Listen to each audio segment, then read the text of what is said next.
This trip is gonna be good. I can't wait. A trip? What do you mean? Like, a day trip? Nah, longer than a day trip. Well, there's no way I can go. Did you forget that the baby is due this month? It's only a few more weeks until the due date. How can I forget? All I see is that massive stomach every day. You look like a whale. This trip isn't with you. I would have told you about that if that were the case. This is a trip for me. You know, with the baby coming and everything, I won't have many chances to get away. I've got to take the chance while I can and get away for a little while, for my sanity. A little while? How long are you actually planning on going? And who are you going with? Friends? Or by yourself? Is that really important? I'll go and come back, that's all you need to know. Wait, so you won't tell me who you're going with? Who I'm going with doesn't really concern you because you won't be coming on the trip. If you were coming, I would fill you in on all the details, but in this situation you should definitely just take it easy at home. I'll go off on a short trip, come back, and the baby will probably be due. The timing will be perfect, I bet. Jackson, the due date is 7 days away, but it's not unheard of for the baby to come early. What if the baby comes early and you're not here? Also, with the heavy snow lately, there's no way I can get to the hospital without you. I really think you should reconsider this trip or whatever you're calling it. What's the chance of that happening? Like, 1%? There's no way it's coming early. Besides, you'll be able to figure it out, you're a big girl. Why would you say something like that? Honestly, if I really get stranded, I'm going to have to take a taxi. Don't take a taxi. You know how expensive those are? We're not made of money, you know. Just get your friend to drive you. This is crazy. Honestly, why are you going on a trip so close to the baby's birth? I've been planning this trip for a while, Hazel. It's something I've been really looking forward to.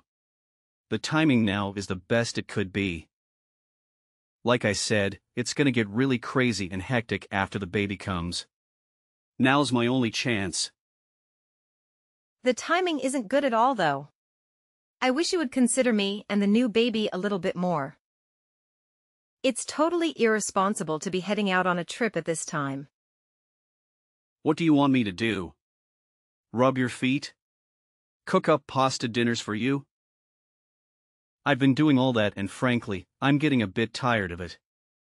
I know pregnant women need to eat, but you've been really ballooning up.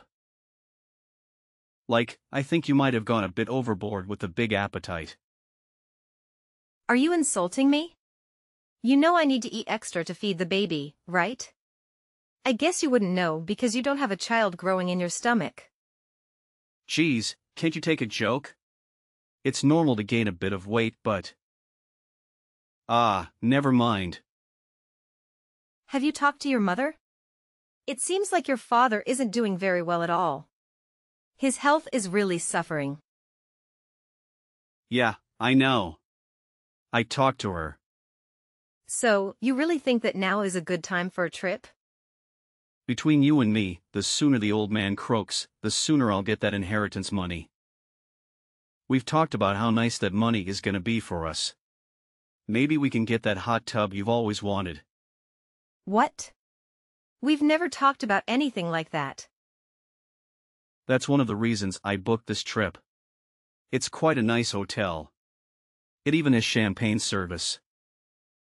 I can't believe you. How can you be so inconsiderate? Your dad is not doing well at all and you're already thinking about money? You and your mother keep telling me save money for the baby this, put aside money for the future that. Now's my only chance to spend a little on me. You understand too, right? It can't all be hard work, there's gotta be some play too. All work and no play makes Jackson a dull boy. That selfishness, where did that come from? You used to be so kind. To me, my mother, everyone. You've really changed lately. Taking an extravagant trip and staying in a nice hotel when your father is sick and you've got a baby on the way? I think you need your head checked. You don't understand me at all. I'm the one earning the money which pays for the house, food, the car, everything. Where's the appreciation? Where is the respect? Is that too much to ask? After all I do for you, you just criticize me and complain that I'm doing the wrong thing. Don't you think a break is good? Work-life balance, remember? I'm only criticizing you because what you're doing is completely out of line. All right then. I don't think you'll ever understand my way of thinking. You tell me to think more of you, but I think you need to reassess your priorities. If we got divorced, you would be in a bad spot, Hazel. Remember that, okay? Unreal, Jackson. You've honestly changed. I don't even know who you're going on this trip with. That's not shady at all. I told you, that's not important. It doesn't concern you. Anyways, I just wanted to let you know I'm going, and there's nothing you can do to change my mind now. One more thing. Do you think you could lose some weight after the baby is born? I'm having a hard time finding you attractive with this extra weight. Shut up. You've said enough. I'm not gonna let you go on this trip. I'm calling your mother. The next day. What? Did you shut me in the storage shed? The doors are locked. I had to do it, Hazel. I'm sorry, but you were just getting on my case too much. You would have never let me go on this trip.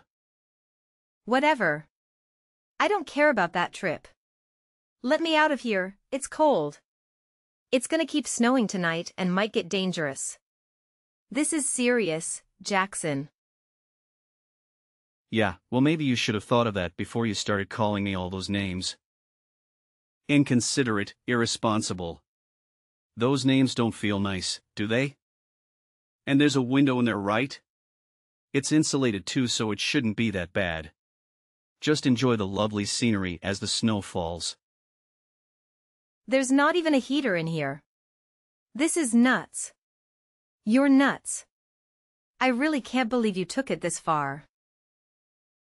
Well, just take the night in there to recollect your thoughts. Then, maybe when I come back tomorrow you'll be able to treat me a bit kinder.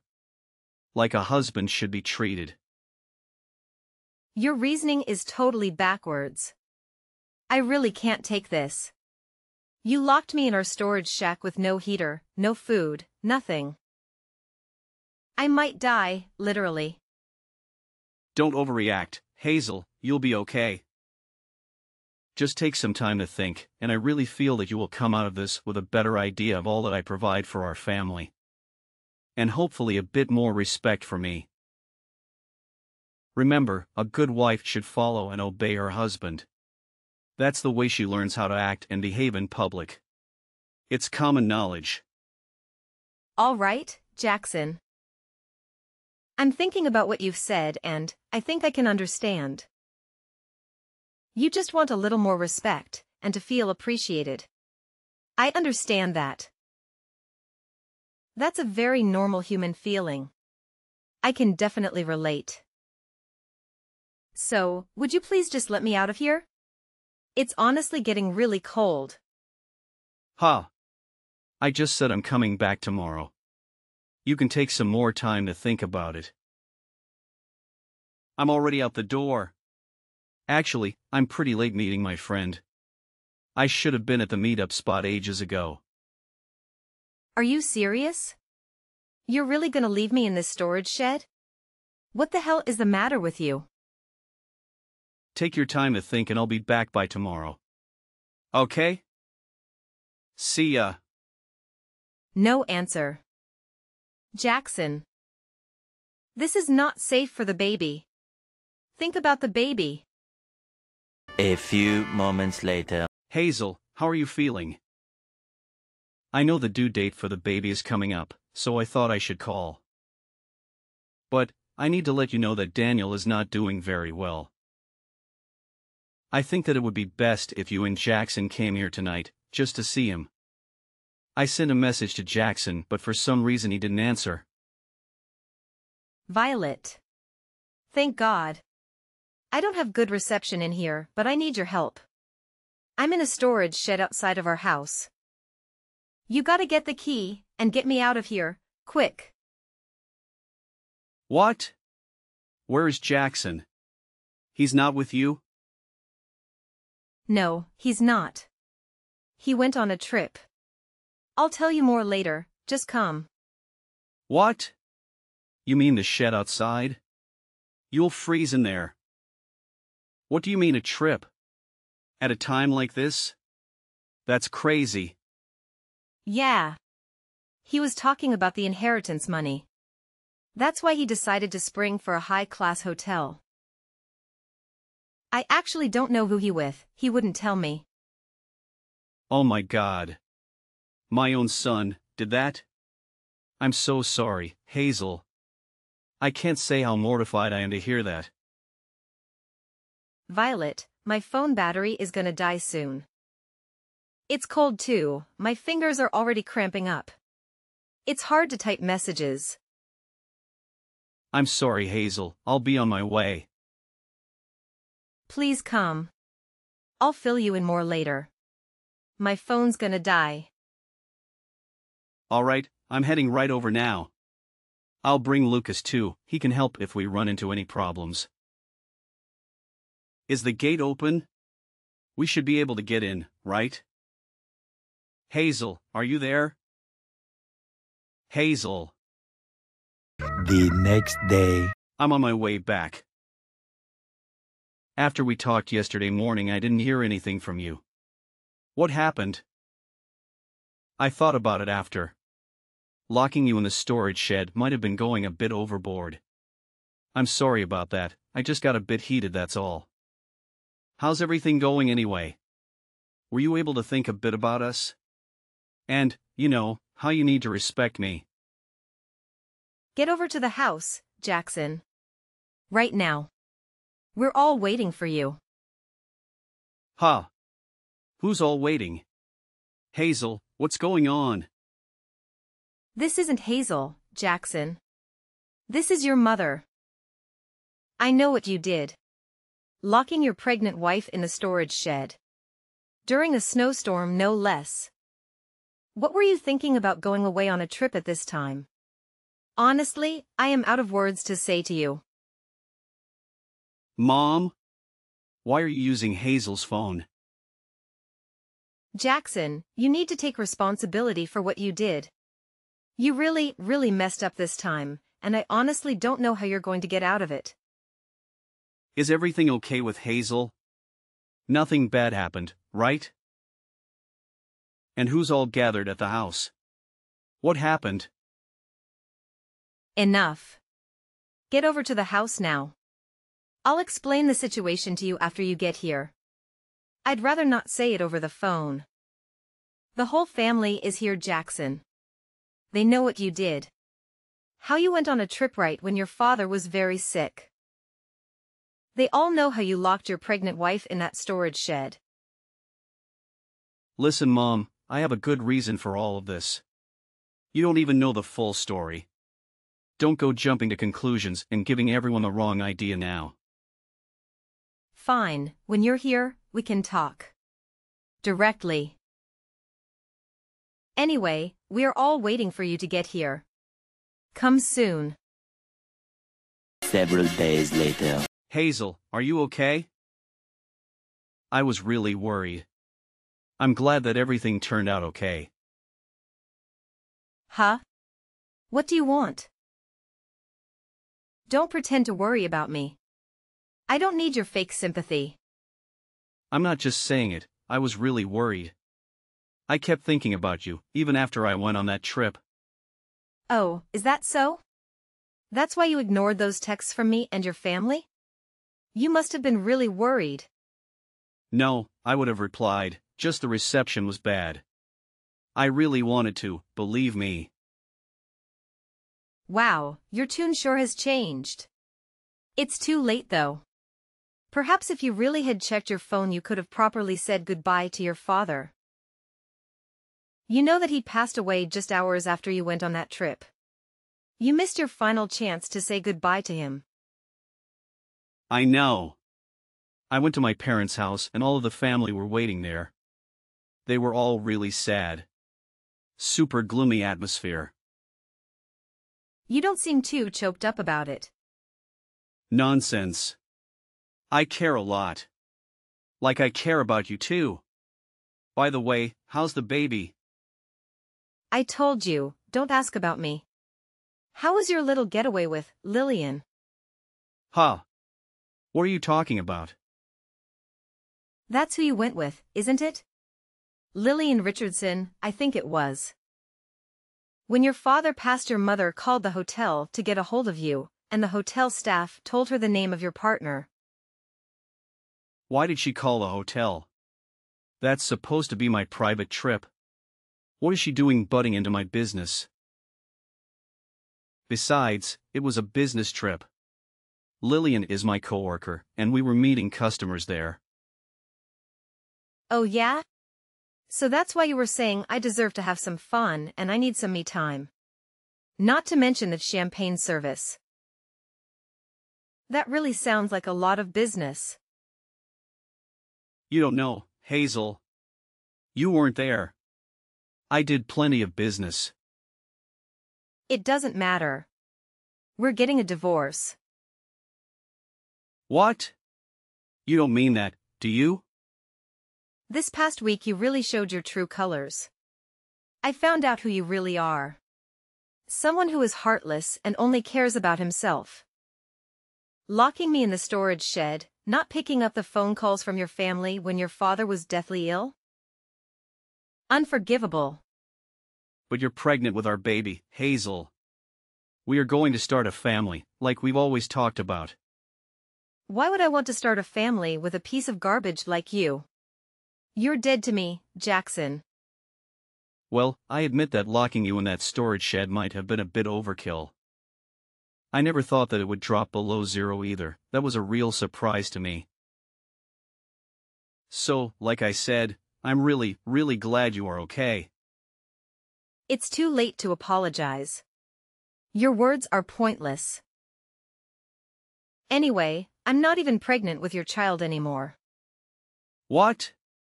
Did something happen to the child? No. The baby was born. I'm not telling you where. You're not allowed to see it.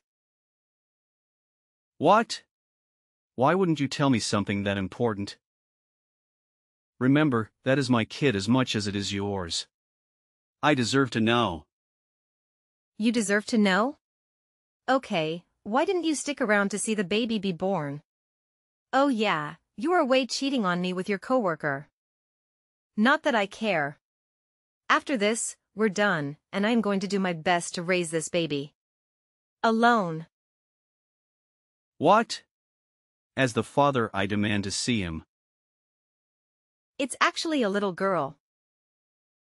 After the divorce goes through, you're going to need to pay child support. I've already got a list of other expenses that I'm going to have a lawyer look at. Raising a child as a single mother isn't easy, but it's better than raising her with you. Hazel, is this some kind of dark, twisted joke?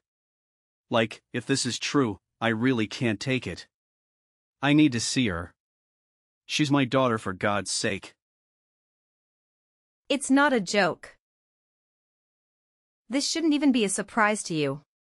Your mother totally understands too. She's on my side in this. My mother? Why is she even involved in this? You should have told me first. Well, after you locked me in that shed, I had to ask your mother and brother to let me out. Luckily, they saved me before it got too freezing in there. But after that, I talked to your mother for a long time. We discussed the truly inconsiderate things you had done, and she decided to have you written out of the will. What? Written out of the will? Stop it. What are you saying, Hazel? That was supposed to be my inheritance money, but you had to go and mess with it. I'm really gonna get you back for this. Is that a threat? Anyway, don't blame me. It was your family's decision. They decided as a group, as far as I know. No, no, no. I have a right to that money. I am his son in blood. What the hell? How did it come to this? The family came to the decision, and I think it is a fair one, considering what you did. Your mother also very considerately offered a small sum of money to me to raise the child. She was absolutely heartbroken by the whole situation. Which is totally understandable. Hazel, let's talk about this. This whole situation is getting way out of hand. I don't want to ever hear your annoying voice again. You gotta go be alone for a long time and think about what you've done. Go live in that storage shed, you heartless troll. After giving birth to a beautiful baby girl, I reached out to Jackson's mother, who prevented him from visiting the hospital and meeting his newborn daughter. Feeling overwhelmed, I decided to seek support from my family. My parents were incredibly helpful during this time, providing assistance with the baby while I contemplated my next steps. Meanwhile, Jackson was utterly shocked to discover that he had received nothing from his father's inheritance. To make matters worse, his entire family distanced themselves from him, ignoring his calls and messages. As expected, the woman he had been involved with outside of our relationship found out about his marital status and promptly ended their affair. The news of his personal life quickly circulated within the office, leading to several uncomfortable months upon his return. The work environment became so toxic that Jackson made the difficult decision to resign and search for a new job in his smaller, rural hometown. Living a solitary existence there, he was unable to see his young daughter or reconnect with his family, who had turned their backs on him. It felt as though he, too, was trapped in a storage shed of his own making.